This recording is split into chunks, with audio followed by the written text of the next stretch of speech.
रोवता गरीब बाबा मोदी जी बूझी तनी मजबूरी जी।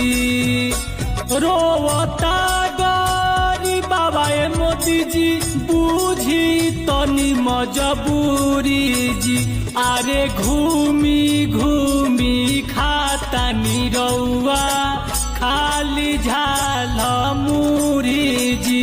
अरे घूमी घूमी खाता निरौआ खाली झाल मुरी जी।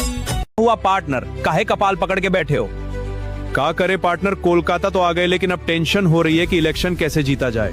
अरे पार्टनर, इसमें टेंशन लेने वाली कौन सी बात है? हमारा तो एक ही उसूल है, हिंदू मुस्लिम मंदिर मस्जिद करके लोगों को बेवकूफ बनाकर वोट लेना। यहाँ भी यही करेंगे और चुनाव जीत जाएंगे।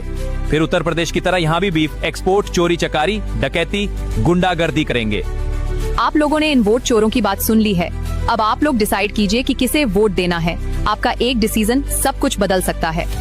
দাদা, অনেকদিন পর সুযোগ পেয়েছি, বাংলায় রাষ্ট্রপতি শাসন হচ্ছে, এবার গদিটা দখল করা যাবে বলে মনে হয়। তোরা তো বাংলার গদি দখল করার জন্য পাগল হয়ে গেছিস। ওদিকে খবর নিয়েছিস বাংলার মুখ্যমন্ত্রী মমতা ব্যানার্জি ইন্টারন্যাশনাল কোর্টে মামলা করছে, যদি জিতে যায় তোরা কি পালানোর রাস্তা পাবি না।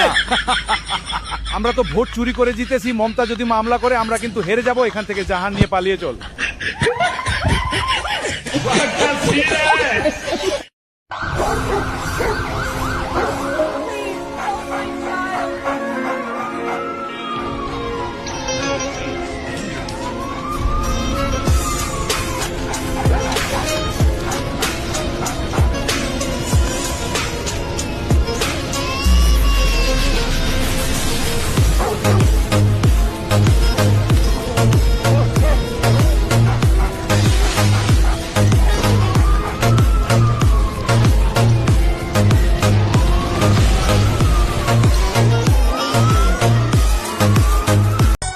रोवता गरीब बाबा मोदी जी बूझी तनी मजबूरी जी।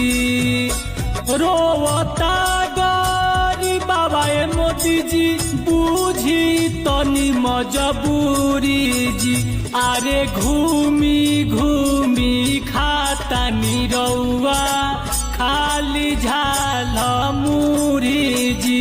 अरे घूमी घूमी खाता निरौआ खाली झाल मुरी जी।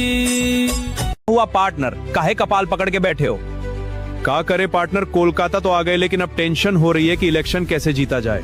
अरे पार्टनर, इसमें टेंशन लेने वाली कौन सी बात है? हमारा तो एक ही उसूल है, हिंदू मुस्लिम मंदिर मस्जिद करके लोगों को बेवकूफ बनाकर वोट लेना। यहाँ भी यही करेंगे और चुनाव जीत जाएंगे। फिर उत्तर प्रदेश की तरह यहाँ भी बीफ एक्सपोर्ट, चोरी चकारी, डकैती, गुंडागर्दी करेंगे। आप लोगों ने इन वोट चोरों की बात सुन ली है। अब आप लोग डिसाइड कीजिए कि किसे वोट देना है। आपका एक डिसीजन सब कुछ बदल सकता है। দাদা, অনেকদিন পর সুযোগ পেয়েছি, বাংলায় রাষ্ট্রপতি শাসন হচ্ছে, এবার গদিটা দখল করা যাবে বলে মনে হয়। তোরা তো বাংলার গদি দখল করার জন্য পাগল হয়ে গেছিস। ওদিকে খবর নিয়েছিস বাংলার মুখ্যমন্ত্রী মমতা ব্যানার্জি ইন্টারন্যাশনাল কোর্টে মামলা করছে, যদি জিতে যায় তোরা কিন্তু পালানোর রাস্তা পাবি না। আমরা তো ভোট চুরি করে জিতেছি, মমতা যদি মামলা করে আমরা কিন্তু হেরে যাব। এখান থেকে জাহান নিয়ে পালিয়ে চল।